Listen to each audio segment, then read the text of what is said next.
திருப்புல்லானி ஒன்றியத்தில் துணை முதல்வர் உதயநிதி ஸ்டாலின் பிறந்தநாள் விழா. பொதுமக்களுக்கு நலத்திட்ட உதவிகளை வழங்கினார் சட்டமன்ற உறுப்பினர் காதர் பாட்சா முத்துராமலிங்கம். ராமநாதபுரம் மாவட்டம் திருப்புல்லானி ஒன்றியத்தில் திமுக சார்பில் நலத்திட்ட உதவிகள் வழங்கும் விழா உற்சாகமாக நடைபெற்றது. தமிழக துணை முதல்வர் உதயநிதி ஸ்டாலின் அவர்களின் பிறந்தநாளை முன்னிட்டு இந்த நிகழ்ச்சிக்கு ஏற்பாடு செய்யப்பட்டிருந்தது. ராமநாதபுரம் சட்டமன்ற உறுப்பினர் காதர் பாட்சா முத்துராமலிங்கம் கலந்து கொண்டு திருப்புல்லானி ஒன்றியத்திற்குட்பட்ட பல்வேறு பகுதிகளில் ஏழை எளிய மக்களுக்கு தேவையான நலத்திட்ட உதவிகளை வழங்கினார். விழாவிற்கு திருப்புல்லானி ஒன்றிய அவைத்தலைவர் மணிமாதவன் தலைமை வகித்தார். ஒன்றிய செயலாளர்கள் நாகேஸ்வரன் மற்றும் உதயகுமார் ஆகியோர் முன்னிலை வகித்தனர். முன்னதாக காங்கிரஸ் வட்டார தலைவர் சேதுபாண்டி அனைவரையும் வரவேற்று பேசினார். விழாவிற்கான முழு ஏற்பாடுகளையும் ஆதிதிராவிடர் நல மாவட்ட அமைப்பாளர் ஆனந்தன் செய்திருந்தார்.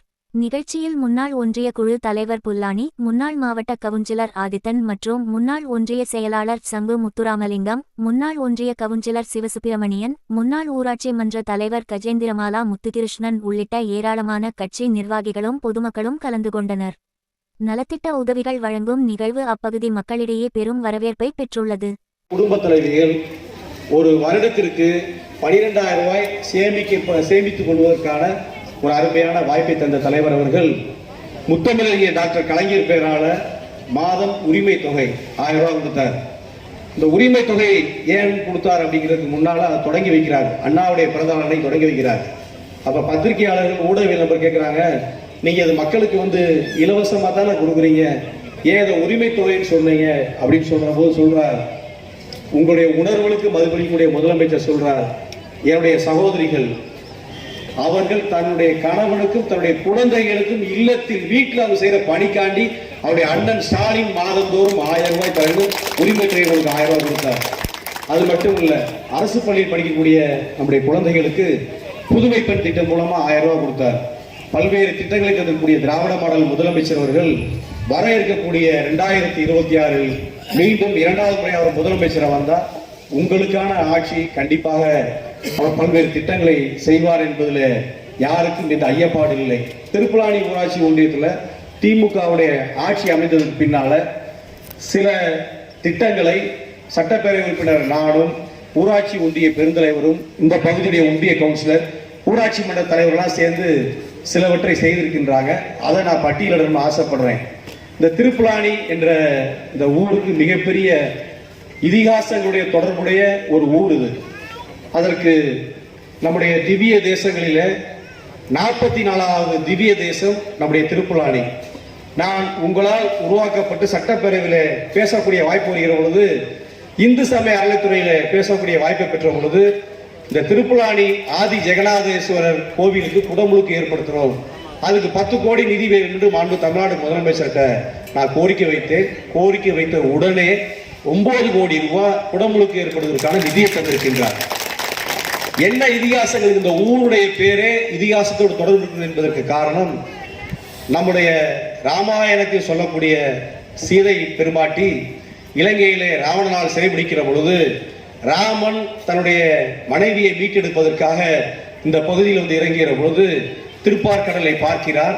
அந்த கடல் முழுவதுமா இருக்கிற பொழுது சீதையை நான் மீட்ட வேண்டும் என்று சொன்ன காரணத்தினால் அந்த கடல் பெருமாட்டியே தன்னுடைய கடல் தண்ணியை மாற்றி புல்லாக மாறியதால் தான் இது திருப்புல்லானி என்று சொல் உருவானதாக நம்முடைய இதிகாசங்கள் சொல்கிறது. நம்முடைய பாடல் பெற்ற இந்த தளத்தில் இருக்கக்கூடிய அன்பு தாய்மார்களே, பெரியோர்களே, சான்றோர்களே, நம்முடைய முதலமைச்சர் இந்த 4 ஆண்டுல மட்டும் எத்தனை திட்டங்கள் இந்த ஊருக்கு செய்திருக்கிறார் என்பதை நான் பட்டியலிட வேண்டும் என்று நினைக்கின்றேன். இதுவரைக்கும் இங்கே ஊராட்சி மன்ற கட்டிடம், பழைய கட்டிடம் இருந்துச்சு, புதிய ஊராட்சி மன்ற கட்டிடம் மகாத்மா காந்தி தேசிய ஊரகவாய்ப்பு திட்டத்தில் என்னுடைய சீரிய முயற்சியில் நம்முடைய ஊராட்சி மன்ற தலைவரிடத்தில் அது கொடுக்கப்பட்டு பணி நடந்து கொண்டிருக்கின்றது. அது மட்டுமல்லாமல் நம்முடைய கடந்த 5 ஆண்டுகளில் இங்க அடிப்படை தேவையாக இருக்கக்கூடிய 174 பணிகளை நம்முடைய ஊராட்சி ஒன்றியமும் நம்முடைய சட்டப்பேரவை உறுப்பினர்கள் நானும் சேர்ந்து இந்த ஊருக்கு செஞ்சிருக்கிறோம். என்னுடைய எம்எல்ஏ நிதியில பேருந்து நிறுத்தம் ஒன்று இங்கே கட்டி கொடுக்கப்பட்டிருக்கின்றது. இதை விட துவக்கப்பள்ளி தொடங்கப்பள்ளி பள்ளி பக்கத்தில் இருக்கிற பள்ளிக்கு 2 வகுப்பறை கட்டிடம் வாங்கப்பட்டு நானே அதுக்கு அடிக்கல் நாட்டேன். அருமை அண்ணன் சிவசுப்பிரமணியன் அவர்கள் அந்த கட்டிடத்தை கட்டினாங்க. அதை திறந்து வைக்கக்கூடிய வாய்ப்பை எனக்கு தந்தார்கள். ஒரு கல்விதான் செல்வத்தில் அழியாத செல்வம். அந்த கல்வி நிலையங்களிலே குழந்தை செல்வங்கள் படிப்பதற்காக அருமையான 2 வகுப்பு கட்டடத்தை தந்தவர் நம்முடைய திராவிட மாடல் முதலமைச்சர்.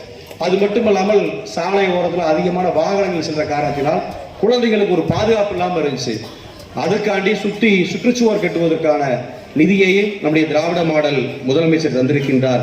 இவையெல்லாம் இந்த ஊருக்கு நாங்கள் செய்தது மட்டுமல்லாமல் இப்பொழுது சமீப காலமாக ஆன்மீகத்தில் ஈடுபடக்கூடிய மக்கள் நம்முடைய ராமேஸ்வரத்திற்கு ஆன்மீக சுற்றுலாத்தலம் வந்து கொண்டிருக்கின்றார்கள். அதை நன்கறிந்து சட்டப்பேரவையில் நான் கோரிக்கை வைத்தேன்.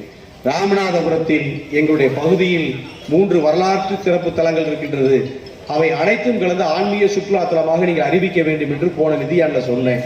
திராவிட மாடல் முதலமைச்சர் அதை அறிவித்து நம்ம திருப்புநாளிலிருந்து பிரப்பன்னவலசம் போற அந்த சாலையை 2 அடுக்கு சாலையா அமைத்துக்கிட்டு வர்றாங்க. அதை அமைக்கிற பொழுது உத்தரகோசமங்கை திருப்புலானியிலே ராமேஸ்வரத்திற்கான மக்கள் அதிகமாக வழிபாட்டுக்கு வருவாங்க.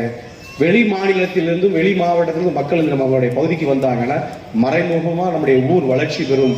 ஆகவே நல்ல பல திட்டங்களை செய்திருக்கக்கூடிய நம்முடைய தலைவர் அவர்கள் இன்னும் வர இருக்கக்கூடிய 2026 நீங்கள் எல்லாம் மறந்துவிடக்கூடாது.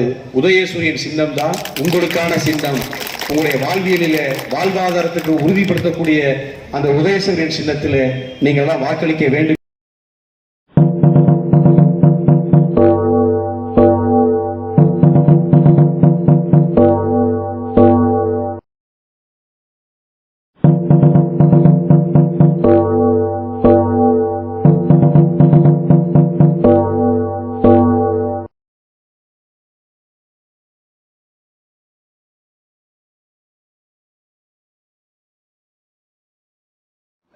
இது போன்ற பல செய்திகளை உடனுக்குடன் தெரிந்து கொள்ள சப்ஸ்கிரைப் பண்ணுங்க. மறக்காம பெல் பட்டனையும் பிரஸ் பண்ணுங்க. தேங்க்யூ.